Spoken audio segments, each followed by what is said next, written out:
करूँगा। सबसे पहले मैं पैराग्राफ लिखूँगा, उसके बाद जो मुझे दिक्कतें आई या फिर जो मेरे ऑब्जर्वेशंस हैं वो ये पैराग्राफ लिखने के बाद में बताऊँगा। So let's have a writing of this paragraph.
Okay, so where we come to the completion of the paragraph. मैंने ये पूरी पैराग्राफ लिखी है।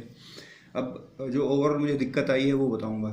सबसे पहले मेरी जो नेचुरल ग्रिप है वो बहुत ही फर्म है, यानी कि बहुत सख्ती से इसको पकड़ता हूँ मैं।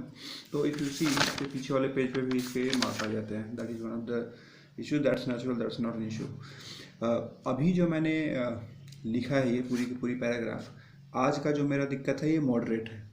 अभी मैं एटलीस्ट लिख पा रहा हूँ, फ्लो भी एवरेज है, बिल्कुल नॉर्मल की तरह नहीं है, बट ये एवरेज है। मेरे को लिखने में, मुझे भी इसमें पूरे पैराग्राफ में कोई दिक्कत नहीं आई है।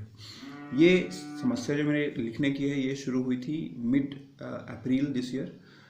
उस समय सबसे पहले जो सिम्टम्स आए थे लाइक ये जो ग्रिप में मेरा ये थंब बार बार अपने आप नीचे चले जाता था या फिर इधर बाएं की तरफ आना शुरू हो जाता था, जिससे मेरी हैंडराइटिंग ख़राब होती थी। एंड सेकेंडली जब ये मैं लिख रहा था उस समय तो ये वाला जो पोर्शन है मिडिल फिंगर का, बिकॉज मेरे ग्रिप के कारण पेन का प्रेशर यहाँ पे ज़्यादा आता है, तो ये स्किन टाइट हो गया था, टफ हो गया था बेसिकली, और उस समय थोड़ा थोड़ा सा पेन हो रहे थे। अभी भी लिखते समय हल्का पेन इसमें फील होता है। राइटिंग के अलावा कहीं भी इस पूरे फिंगर से या हैंड से मुझे कहीं कोई दूसरा काम करने में कोई दिक्कत नहीं आ रही है। नाउ ये जो पूरा मेरा दिक्कत रहा है, दिस हैज़ बिन इनकन्सिस्टेंट। जैसे अभी आज मैं सही लिख पा रहा हूँ, एक दो दिन पहले इवन मुझे दिक्कत हो रही थी अपना सिग्नेचर करने में भी। अभी जैसे ही मैं लिखता हूँ तो अभी मैंने पूरे लिखने के समय मेरी राइटिंग ये थी और posture of my hand remained same, like ऐसे रहा। कभी कभी दिक्कत ये होती है कि मैं लिख रहा होता हूँ तो ऐसे हो जाता है मेरा हाथ, लाइक मैं ऐसे लिख रहा हूँ तो पेन यहाँ पे लाने के लिए मुझे ना अपने फिंगर्स ऐसे करने पड़ते हैं, जिसके कारण कि फ्लो पूरा का पूरा गड़बड़ हो जाता है। ये पूरा अभी भी मैंने जब लिखा है तो थोड़ा सा स्ट्रेस मेरे इस पोर्शन पे आ रहा था।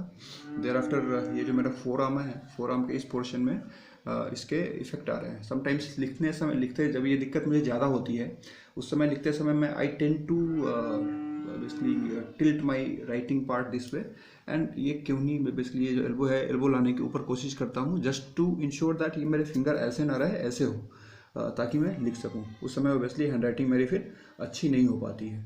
तो दीज आर द इशूज़। आज का था ये मॉडरेट प्रॉब्लम था, मॉडरेट डिफिकल्टी है मेरी, कोई ज़्यादा दिक्कत लिखने में नहीं हुई है।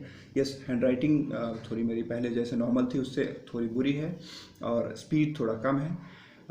जैसे जैसे मैं आगे जाते जाऊँगा वैसे वैसे हो सकता है कि अगर मुझे ज़्यादा पेन हो रही है और दिक्कत हो रही है तो आगे जैसे जैसे जाते जाऊँगा तो मेरी हैंड राइटिंग ख़राब होती जाएगी। This is the issue actually, and that's why I am getting your consultation. Thank you.